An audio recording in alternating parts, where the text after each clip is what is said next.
O cadáver humano. Algumas culturas preservam seus mortos para garantir uma gloriosa vida após a morte. Outras queimam o corpo para libertar sua alma. E muitas o enterram para devolvê-lo à terra. Desde as primeiras civilizações, nossos restos mortais foram tratados de formas estranhas e variadas. A questão é, por quê? Eu sou Kara Cooney, uma egiptóloga em uma busca internacional. Observo o comportamento humano passado e presente do ponto de vista do Egito Antigo. Quanto mais eu viajo pelo mundo, mais semelhanças eu vejo. Ao explorar como nos tornamos quem somos hoje, eu sempre retorno aos legados do Egito. Este é o Vale dos Reis, talvez o cemitério mais famoso do mundo. Os homens enterrados aqui foram colocados em tumbas incrivelmente elaboradas e suntuosas, como múmias que deviam durar para sempre. E embora essas múmias e as tumbas que as contêm sejam claramente egípcias, ao redor do mundo e ao longo da história, as pessoas desenvolveram métodos próprios para cuidar de seus mortos. Enterro, cremação, mumificação. A forma como os cadáveres humanos são tratados revela muito sobre diferentes culturas, períodos históricos e religiões. Algumas técnicas surgiram por necessidade. Afinal, é preciso separar os mortos dos vivos para evitar o mau cheiro e as doenças. Mas outras foram acidentais, inspiradas pela natureza. Como os cadáveres mais famosos do mundo. As antigas múmias egípcias.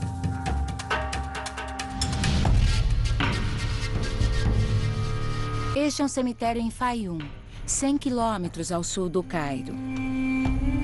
Em termos de história egípcia, ele não é tão antigo. Tem cerca de 2000 anos. Mas aqui vemos um fenômeno que deve ter inspirado as primeiras práticas funerárias egípcias, milhares de anos antes. Em toda parte, há ossos humanos no chão. Quando pensamos nos mortos do Antigo Egito, o que vem à mente são múmias cuidadosamente preparadas, mas a realidade é bem diferente. A mumificação não era acessível à maioria dos egípcios. Então os mortos eram simplesmente enterrados em covas rasas nas areias do deserto. Com o tempo, muitos restos mortais voltaram à superfície, expostos pelo vento e pela erosão. Há cemitérios como este espalhados por todo o Egito, onde os corpos estão expostos e visíveis. No deserto, onde o clima é seco e não há água, tudo é preservado. Então, temos restos e ossos de todos os tipos, e não apenas ossos, temos um manto que era colocado sobre o cadáver. Olha, uma patela! Isto é uma patela e dá até para ver o músculo. É incrível. Quando corpos humanos são colocados diretamente na areia em um ambiente seco como o deserto egípcio, o tecido perde os fluidos naturalmente. Então o corpo não apodrece. Este processo é chamado de dessecação. Quando o corpo é colocado diretamente na areia, vários tipos de tecido ficam incrivelmente preservados. Não só o osso, mas também o músculo. Às vezes encontramos até unhas e toda a carne. E quando os egípcios viam isso, cadáveres preservados com o rosto quase perfeito, com toda a carne, os ossos e o corpo ainda intacto, eles achavam que era uma coisa mágica. Eles acreditavam que este processo criava um corpo eterno. Um corpo que podia continuar comendo, bebendo e desfrutando de todos os prazeres sensuais do nosso mundo. Este elo físico entre o cadáver e o além-vida tornou-se tão importante que toda uma religião funerária foi construída em torno da preservação do corpo. Os egípcios ricos e poderosos queriam viver para sempre. Então eles descobriram como imitar a natureza e controlar a dessecação. Eles eram transformados em múmias.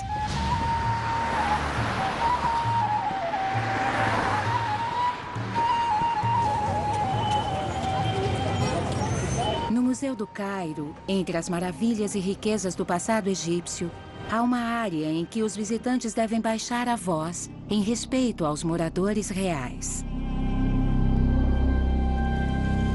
Uma sala habitada por alguns dos mais poderosos governantes da história humana, na forma de múmias extremamente bem preservadas.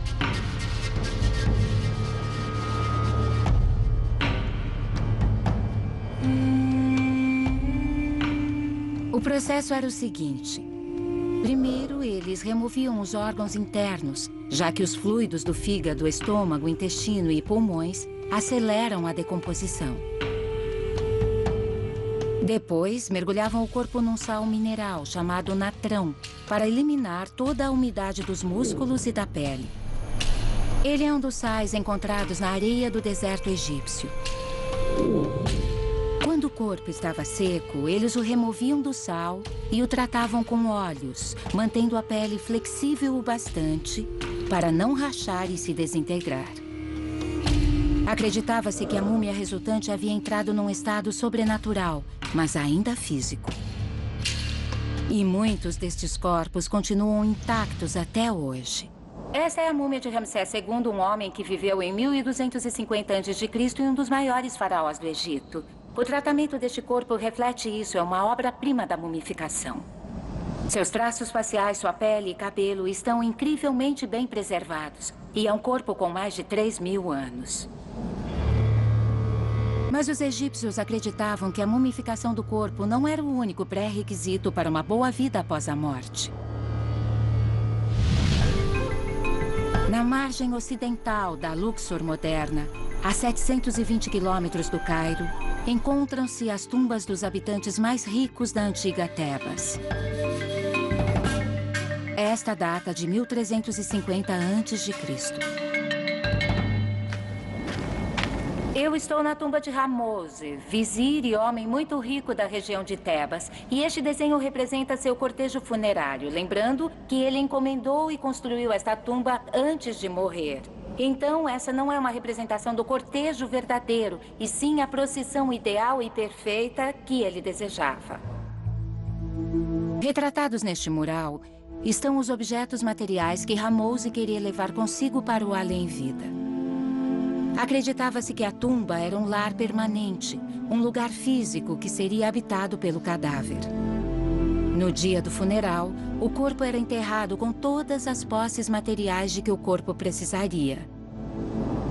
Um leque, um banco, uma cama, um encosto de cabeça, diversos baús. Os servos estão levando diversos objetos com ele para dentro da tumba. Temos diversas mulheres aqui, ajoelhadas, com as mãos na cabeça, simbolizando o luto. E todos estão olhando para este objeto aqui, que é o sarcófago de Ramose, em amarelo, que devia ser folheado a ouro.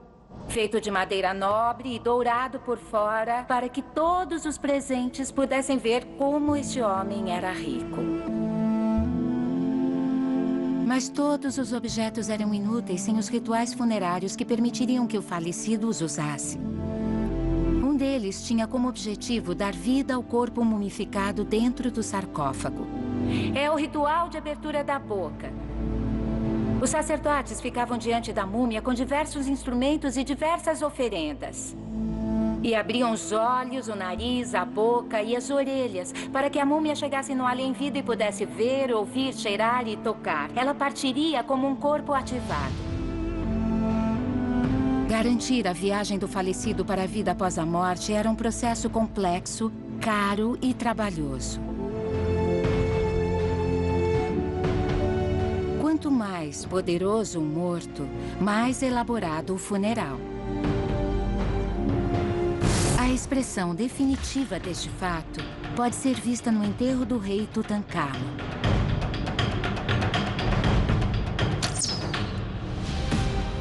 Quando descoberta em 1922, a tumba de Tutancâmon ostentava uma quantidade impressionante de riquezas materiais.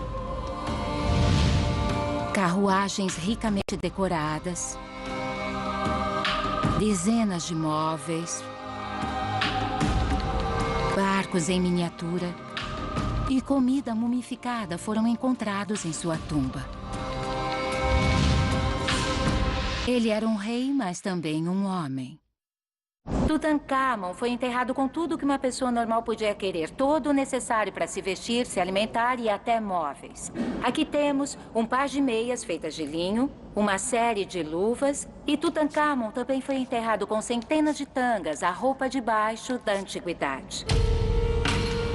Até os cadáveres mais importantes precisavam dos itens mundanos do dia a dia. E também precisavam de algum passatempo na eternidade. Pela quantidade de objetos associados a esportes e à caça, parece que Tutancâmon era um homem muito ativo. Ele também levou todos esses bumerangues, dezenas desse tipo de bumerangue, que ele deve ter usado em vida quando caçava no deserto. Estes objetos atenderiam a todas as necessidades e desejos de Tutancâmon. Mas talvez o equipamento funerário mais importante fosse também o mais valioso: o sarcófago. O sarcófago interno de Tutancâmon era feito de 122 quilos de ouro maciço. Acreditava-se que o sarcófago trazia imortalidade. Um sarcófago de ouro criaria um deus. Os egípcios acreditavam num além-túmulo centrado na sobrevivência do corpo humano. Mas e quanto às outras culturas que não podiam preservar os restos mortais de seus entes queridos? Como elas forneciam conforto e paz na vida após a morte?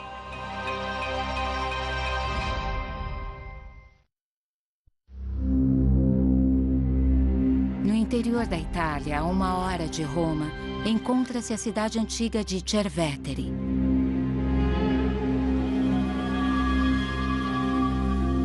Hoje, um importante sítio arqueológico, Cerveteri cobre dezenas de hectares, com mais de 1000 prédios. Esta não é uma cidade abandonada, nem mesmo um lugar como Pompeia, onde pessoas morreram tragicamente. Ela foi construída para os mortos desde o início. Em muitos sentidos, isso me lembra uma tumba egípcia. Estes túmulos, em particular, foram construídos pelos etruscos, um povo italiano que viveu aqui entre os séculos IX e III a.C. As cidades que os etruscos construíram para os vivos desapareceram há muito tempo. Mas estes lares para os mortos sobreviveram, porque foram erguidos para durar para sempre.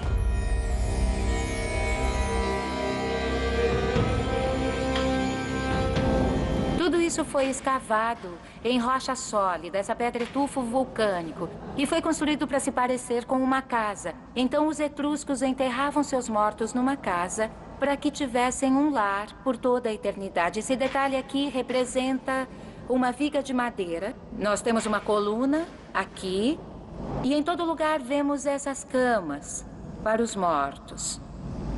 Entrando neste outro espaço funerário, vemos que ele é muito maior. E devia ser para o patriarca da família, alguém mais importante. Como os egípcios, os etruscos enterravam seus mortos com todo tipo de coisa. Muito vinho, muita comida, muitos vasos, roupas, joias. Parte disso ficava aqui e a outra parte nas salas exteriores. Mas a diferença entre os egípcios e os etruscos, a principal diferença é que os corpos não eram mumificados, não eram preservados, eram deixados nessas camas para apodrecer. O clima é muito mais úmido aqui na Itália, em comparação com o Egito. Então era impossível ocorrer a dessecação natural ou mumificação natural. Os etruscos sabiam disso, sabiam que os corpos nas tumbas iam se decompor e apodrecer. Mesmo assim, construíram estes grandes monumentos. Para nós, pode parecer que os etruscos desperdiçaram dinheiro e esforço, construindo lares tão elaborados para os mortos e os mobiliando com todos os confortos dos vivos. Mas até hoje, enterramos os mortos com roupas, joias, óculos e até brinquedos. Mas em algumas épocas, em alguns lugares, os mortos levavam muito menos para a vida após a morte. Os antigos romanos, que controlaram a Itália depois dos etruscos, também criaram lugares especiais para os mortos, longe dos vivos. Dentro de Roma, os enterros eram proibidos por lei. Era uma questão de saúde pública. Então os mortos tinham que descansar fora da cidade. Até hoje, podemos ver o muro que separava a cidade do que já foi seu cemitério mais importante. Os romanos conduziram diversos tipos de enterros, dependendo do status social do morto e das tendências e crenças da época. Ao contrário dos egípcios, que investiam suas riquezas na conservação dos cadáveres, muitos romanos antigos gastavam seu dinheiro na destruição deles, através da cremação. A cremação era cara porque envolvia queimar madeira, além de outros objetos que cercavam o morto, como roupas e joias. O custo alto lhe deu prestígio, fazendo com que muitos romanos escolhessem este método. Na alvorada do Império Romano, a cremação havia se tornado a norma para aqueles que podiam pagá-la. Embora o corpo fosse queimado, os romanos se importavam muito com o tratamento dado ao cadáver antes da cremação. O parente mais próximo fechava os olhos do morto. Em seguida, o corpo era lavado e vestido com roupas adequadas, uma toga para os cidadãos romanos. Depois havia um cortejo fúnebre até o local da cremação. Muitos romanos acreditavam que a cremação permitia que a alma se erguesse do corpo nas nuvens de fumaça e chamas, libertando o espírito. Embora a cremação destruísse o corpo, os romanos davam grande importância ao lugar de descanso final das cinzas. A doutora Benedetta Bessi, da Universidade John Cabot em Roma, me levou aos cemitérios romanos. Isso é o que chamam de columbário, certo? Isso, exato. É um columbário, uma toca de pomba. Toca de pomba? Isso. Toca de pomba. Em latim, columbarium significa pombal, e podemos ver por quê. Cada túmulo é uma pequena cavidade para cinzas do morto. Totalmente diferentes das tumbas parecidas com casas feitas pelos egípcios e etruscos. Então, cada cavidade tem um buraco lá dentro e cada um tem uma tampa, certo?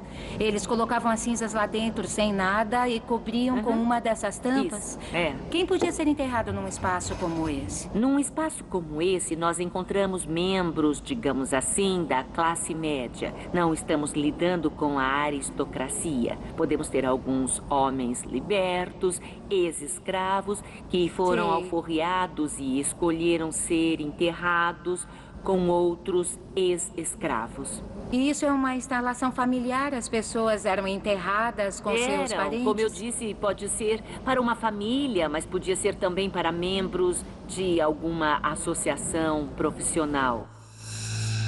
Muitos dos cidadãos mais pobres e de classe média pertenciam a clubes funerários, aos quais faziam pagamentos regulares. Isso lhes garantia uma vaga no columbário quando falecessem. Então é uma apólice de seguro para o além-vida. Era preciso poupar dinheiro e fazer pagamentos para se comprar este pedacinho. E isso garantia não apenas um lugar de descanso, como também a companhia dos seus colegas. Isso, do resto do grupo. Mesmo na morte, os romanos antigos queriam estar no lugar certo com as pessoas certas. Mas os columbários eram para romanos de classe média e não para famílias nobres. Para os romanos abastados que quisessem exibir seu status, existiam mausoléus mais chamativos ao nível da rua. A Via Ápia, construída no século IV a.C., rapidamente se tornou o principal acesso a Roma. Imperadores, exércitos e mercadores usavam esta estrada. E foi aqui que a elite romana construiu seus mausoléus ricamente decorados. Então aqui nós temos uma família, certo? Isso, temos o pai, a mãe e provavelmente um filho. Obviamente era uma família muito rica. Estão aqui na estrada principal. Todos que chegavam a Roma viam esse túmulo. Assim como os egípcios e os etruscos, os antigos romanos tinham rituais funerários que beneficiavam tanto vivos quanto mortos. A cremação e os cemitérios fora da cidade não colocavam a saúde dos vivos em risco. E os mortos mantinham suas identidades como carpinteiros e ourives de classe média, como senadores ricos ou até como membros do mesmo culto religioso. Mas por volta de 200 depois de Cristo, as coisas começaram a mudar.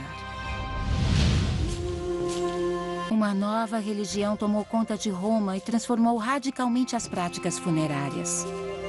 A cremação foi gradualmente descartada. Os cristãos acreditavam na salvação após a morte e na ressurreição do corpo.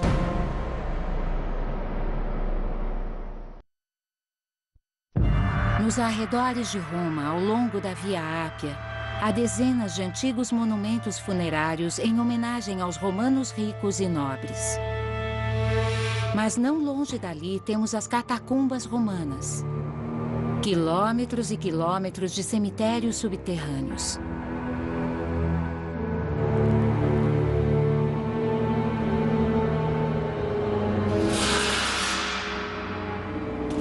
Estamos em uma das catacumbas mais antigas de Roma, que foi descoberta recentemente em 1964. É incrível!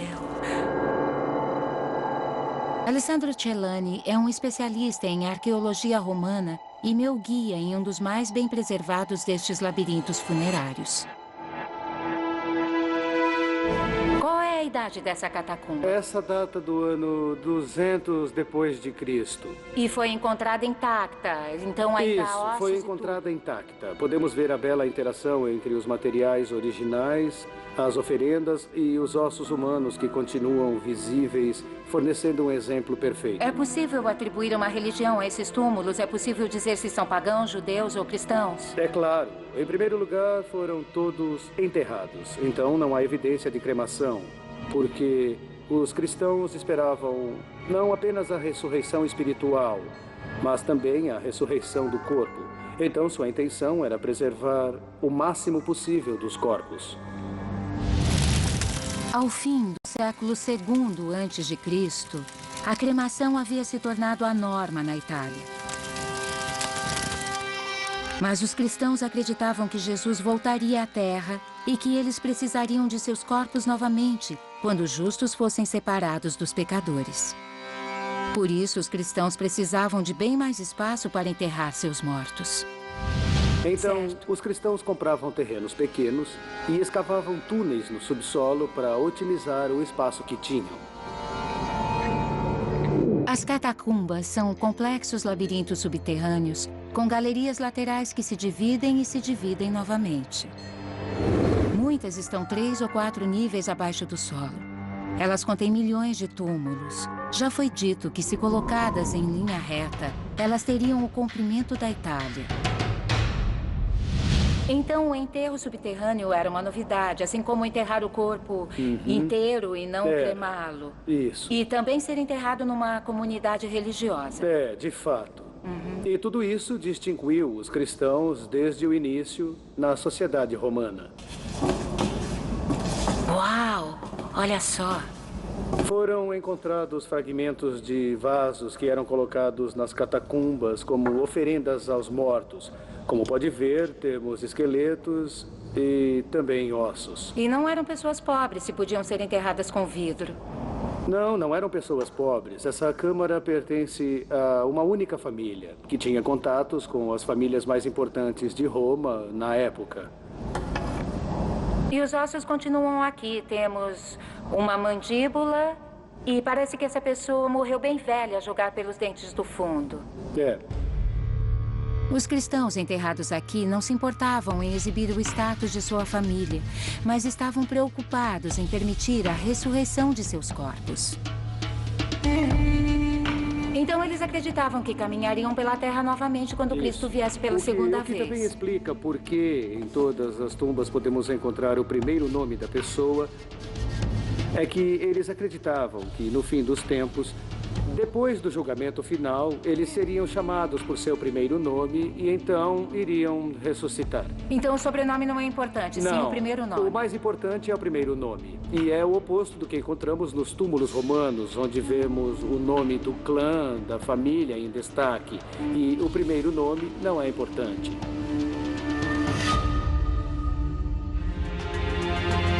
Os primeiros cristãos, como muitos grupos antes deles, cuidavam extraordinariamente bem de seus mortos.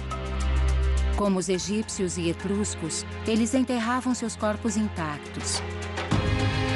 Mas os primeiros cemitérios cristãos tinham outro diferencial. Os cristãos acreditavam que se fossem enterrados nessas catacumbas com outros fiéis e não cercados de pagãos, seria mais fácil entrar no reino de Deus. Ser enterrado ao lado de um mártir ou de um santo era ainda melhor. Acreditava-se que seus corpos tinham poderes quase mágicos. Governantes de uma antiga cultura do outro lado do mundo também acreditavam que a proximidade a cadáveres especiais traria poder após a morte. Mas eles queriam ser enterrados ao lado de vítimas de sacrifício humano.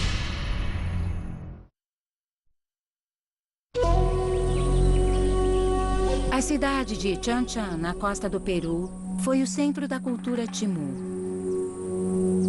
Os Timus controlaram a região de 950 a 1460, quando foram conquistados pelos Incas. Ocupando quase 20 quilômetros quadrados, Chanchan era a maior cidade do continente americano.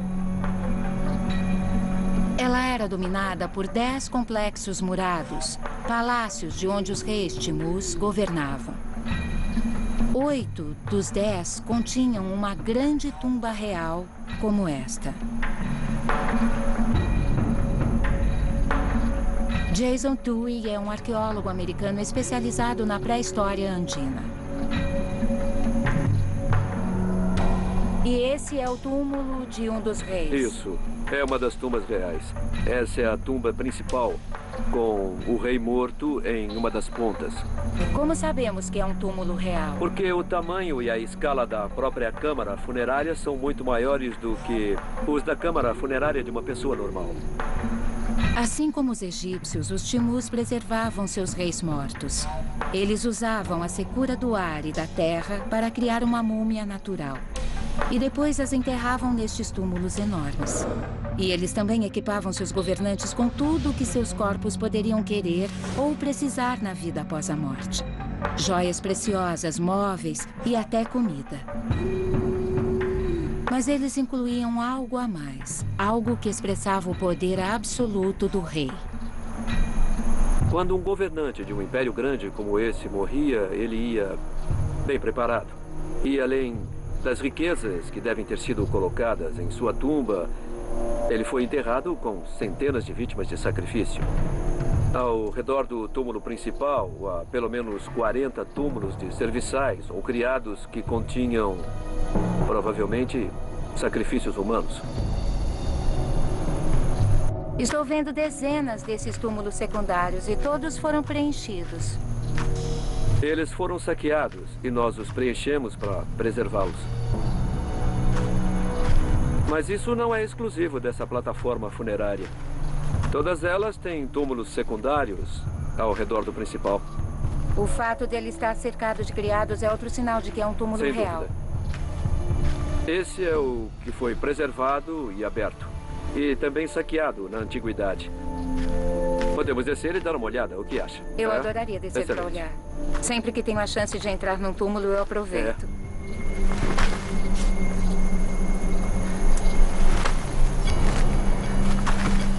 Embora hoje seja um buraco vazio, é difícil não visualizar a imagem assustadora deste espaço, repleto de vítimas de sacrifício, a maioria delas jovem. Cuidado com a cabeça, Kara. Aqui em Chanchan, as escavações revelaram há algumas décadas os restos de pelo menos 80 ou 90 pessoas, provavelmente de mulheres. 80 ou 90 mulheres mortas? Nessas tumbas secundárias, onde estamos agora. Essas mulheres estavam estendidas. Deitadas de costas? Estavam deitadas de costas e estavam empilhadas quase como oferendas ao rei morto. Os corpos estavam um em cima do outro. Isso. Numa oferenda, as coisas são empilhadas para preencher o espaço. As oferendas que preenchiam esta tumba eram os corpos. Sem dúvida. Você usou a palavra oferenda. No Egito Antigo, eles faziam oferendas de pão e cerveja ao morto. Mesmo. E aqui as oferendas eram de jovens empilhadas. Isso. Eles ofereciam Coisas que o rei valorizava em vida. E enviavam a qualquer que fosse o além-túmulo no qual os Shimos acreditavam.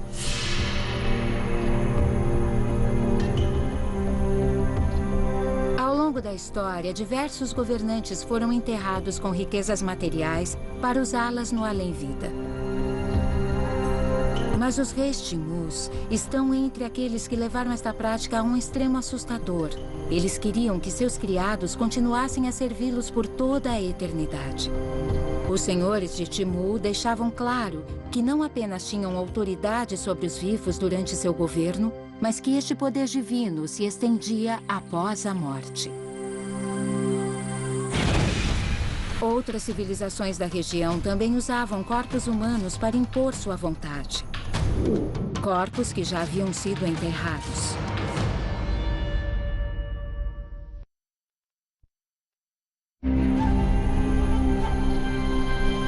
Esta é Pachacamac, uma das cidades antigas mais sagradas da América do Sul. Localizada nos arredores de Lima, no Peru, este centro religioso foi ativo por mais de 1.300 anos. Do ano 200 até a conquista hispânica no século XVI, foi um lugar enorme, ocupado por 4 culturas diferentes. Os povos Lima, Wari, Itima e os Incas. Todos viveram aqui e cada sociedade ampliou suas fronteiras. Mas mesmo ao mudar e expandir Pachacamac, esses povos preservaram a integridade dos cemitérios locais. É uma cidade repleta de templos e túmulos. Pachacamac era habitada por sacerdotes e peregrinos, moribundos e mortos. O arqueólogo Romeu Ángeles Falcón é um especialista na complexa história desta cidade sagrada. Pachacamac era uma cidade sagrada. As pessoas não conseguiam entrar aqui facilmente. Era preciso jejuar por no mínimo 1 mês ou até mesmo 1 ano. As pessoas vinham pedir a bênção dos sacerdotes e, em muitos casos, traziam seus mortos e doentes para serem enterrados nos lugares sagrados. Por pelo menos 1.300 anos, o local foi usado em rituais sagrados. Quando os Incas chegaram, eles conquistaram praticamente tudo. Mas eles respeitavam Pachacamac demais. Respeitavam muito para destruir a cidade. Como os Timus, os Incas ergueram suas próprias estruturas, templos e pirâmides, e inauguraram estas obras com oferendas humanas. Mas aqui, em Pachacamac, nem todas as oferendas sagradas eram novos sacrifícios.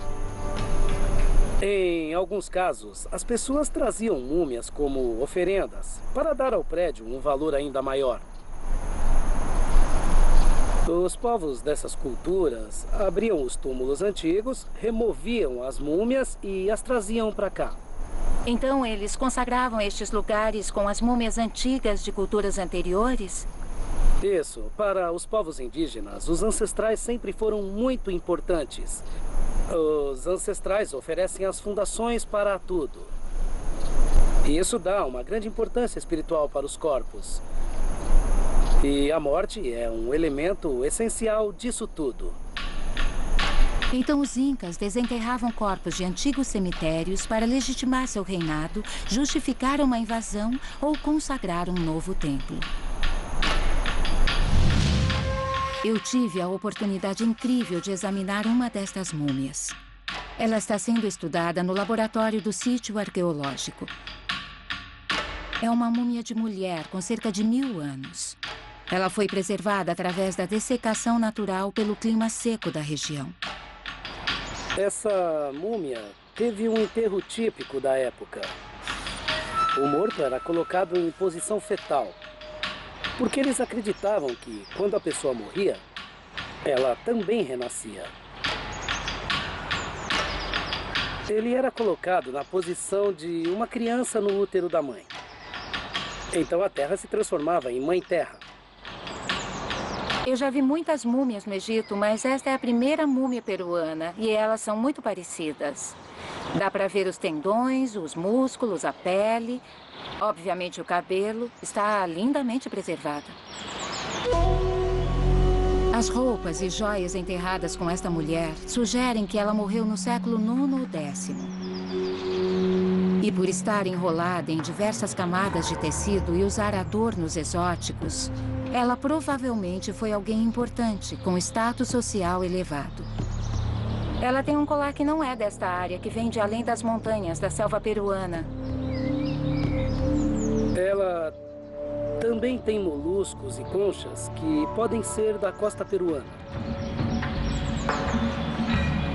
Por que eles usariam este corpo como oferenda ao novo templo? Por que os incas fariam isso? Porque ela foi uma mulher importante e foi por isso que a usaram como oferenda humana. A múmia foi tirada de um cemitério e colocada em um canteiro de obras inca. Então, esta múmia teve uma segunda vida após seu primeiro enterro. Ela foi enterrada entre 800 e 900 depois de Cristo e 400 ou 500 anos depois foi tirada do solo e usada como oferenda num templo construído pelos incas. Isso, exato. Este é o maior cemitério de Pachacamac e possivelmente o local de descanso original daquela múmia até que civilizações posteriores a desenterraram para usar seu corpo. Então, em algumas culturas, as pessoas podem ser enterradas mais de uma vez. E enterros secundários podem ter significados muito diferentes. Na verdade, muitas culturas exumaram seus mortos em elaborados rituais públicos. Algumas pessoas ainda praticam estas cerimônias até hoje por motivos muito pessoais.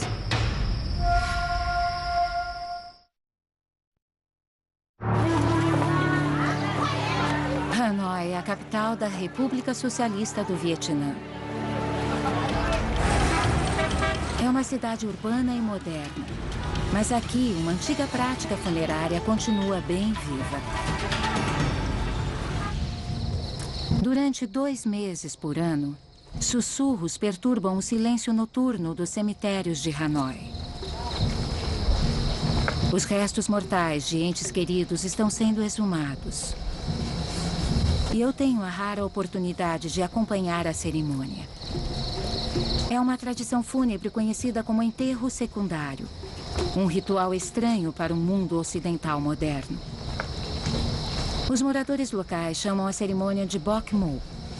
Para entender melhor por que as famílias desenterram os corpos de seus parentes mortos, eu marquei um encontro com o Sr. Nguyen, o zelador de um cemitério estatal. Estou vendo que um dos túmulos foi escavado. O que está acontecendo aqui? É o nosso trabalho. Perto do fim do ano, nós escavamos os túmulos. Um morto só passa 3 anos enterrado. É a prática tradicional aqui. E é mais higiênico para os homens que exumam os corpos. É o tempo que o corpo leva para se decompor totalmente.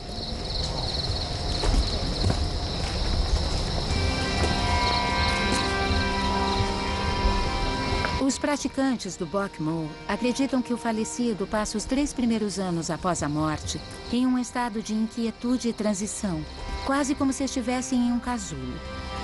E somente desenterrando os corpos e os libertando de seus túmulos, os mortos podem se transformar em ancestrais poderosos, espíritos capazes de contribuir com o bem-estar de suas famílias. O ritual começa quando os membros da família perguntam aos mortos se podem perturbá-los. Acredita-se que os mortos entram em um estado confuso e vulnerável quando seus túmulos são perturbados e precisam ser acalmados com presentes e incenso. Eu notei muitas lágrimas quando os ossos do falecido são vistos pela primeira vez.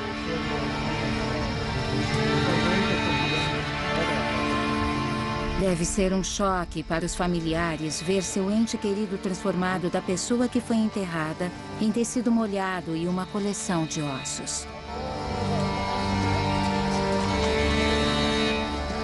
Lidar corretamente com os restos mortais é extremamente importante.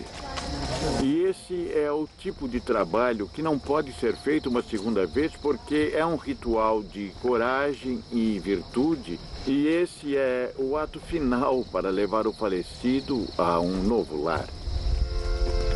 Os ossos são levados a uma área reservada à lavagem para a segunda parte da cerimônia.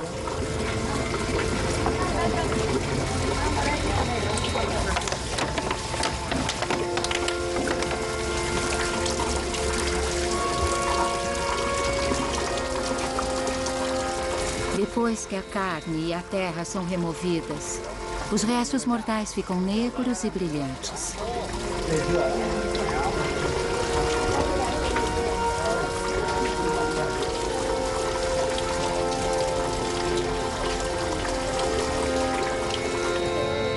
Os membros da família cercam os ossos de forma protetora. Funcionários experientes acomodam os ossos em uma pequena caixa, forrada com pano vermelho e papel dourado.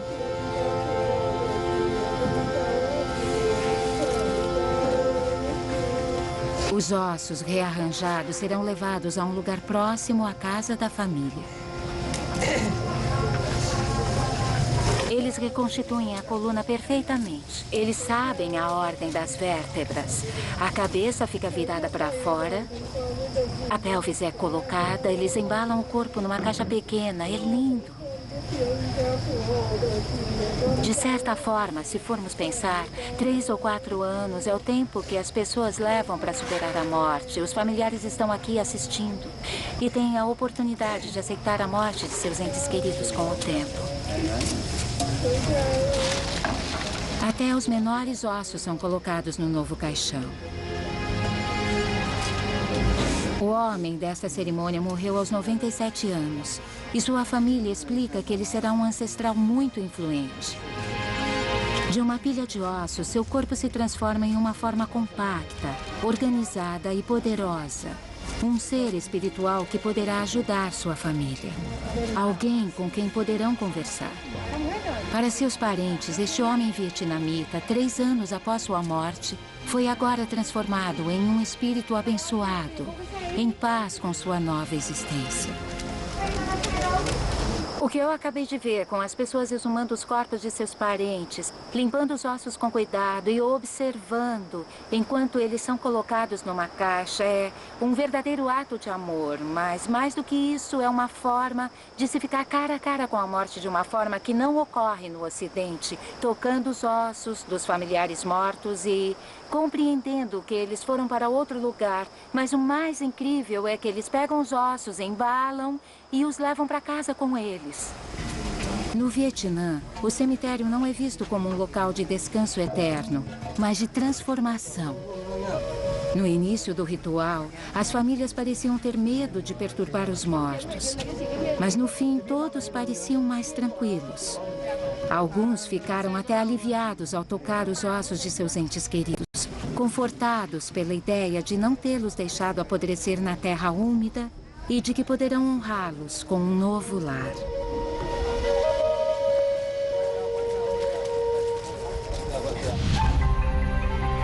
Ao redor do mundo e ao longo da história, o cadáver humano foi tratado de inúmeras maneiras. Mas no fim, todos sentimos a necessidade de tratar os mortos de forma especial. Quaisquer que sejam os rituais e cerimônias relacionados à morte, eles são um meio de os vivos manterem uma ligação física com aqueles que se foram. Estas são algumas das muitas formas de honrá-los, respeitá-los e, finalmente, dizer adeus. Versão brasileira, Vox Mundi.